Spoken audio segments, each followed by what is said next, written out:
సినీ కార్మిక సోదరులారా,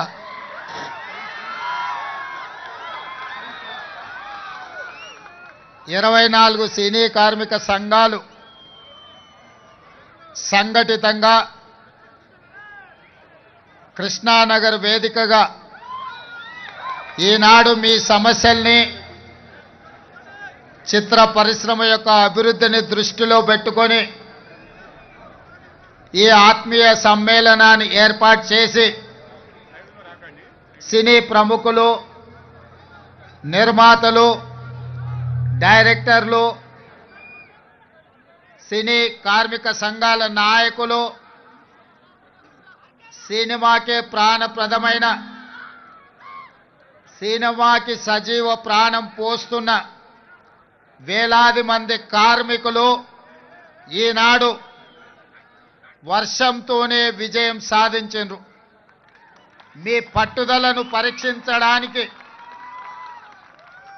మీ కార్యక్రమాన్ని వీక్షించడానికి వర్ణ దేవుడు ప్రయత్నం చేసినా వర్ణ దేవుడి ముందు మీరు నిటారుగా నిలబడి ఈనాడు ఈ కార్యక్రమాన్ని నిర్వహించి ఈ కార్యక్రమాన్ని విజయవంతం చేసినందుకు కార్మిక సోదరులందరికీ మనస్ఫూర్తిగా అభినందనలు, కృతజ్ఞతలు తెలియజేస్తున్న మిత్రులారా,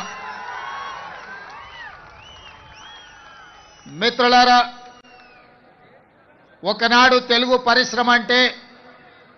మదరాసి అని పిలిచే సందర్భంలో తెలుగు పరిశ్రమని ప్రోత్సహించాలి, తెలుగు పరిశ్రమను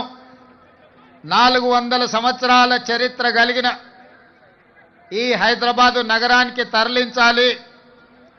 మిమ్మల్ని అందరినీ హక్కును చేర్చుకొని గుండెల్లో పెట్టి చూసుకోవాలని ఆనాటి ముఖ్యమంత్రి డాక్టర్ మర్రి చెన్నారెడ్డి గారు తీవ్రమైన కృషి చేసి ఆనాటి సినిమా దిగ్గజాలైన అన్న నందమూరి తారక రామారావు గారిని, అక్కినేని నాగేశ్వరరావు గారిని,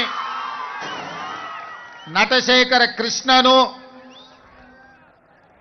దర్శకేంద్రుడైన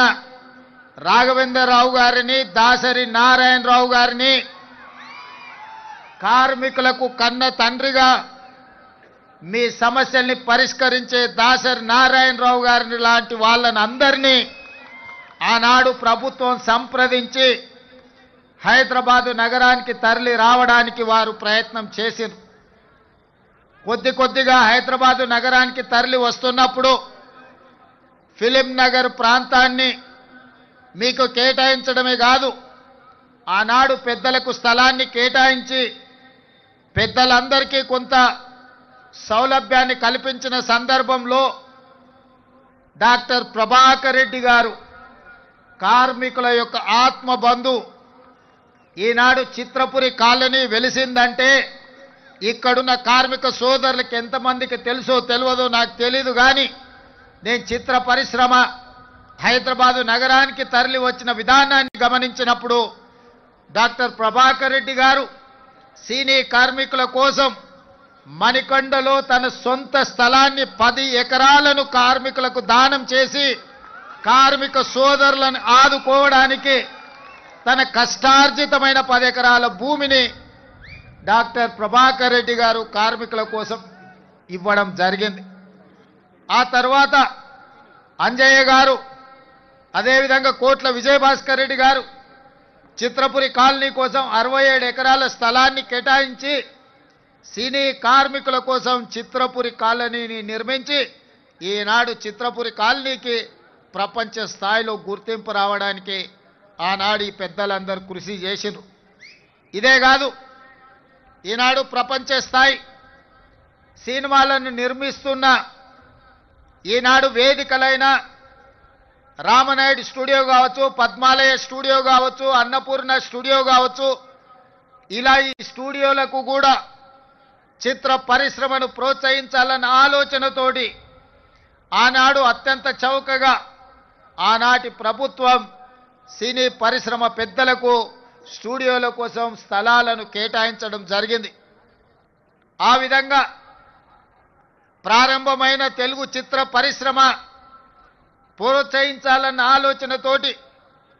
1964లో ఆనాటి ప్రభుత్వం కాంగ్రెస్ ప్రభుత్వం కార్మికులను గుర్తించాలి, సినీ పరిశ్రమలో ఉండే పెద్దల్ని గుర్తించాలి అని 1964లో నంది అవార్డు ప్రదానోత్సవ కార్యక్రమాన్ని ఏర్పాటు చేసి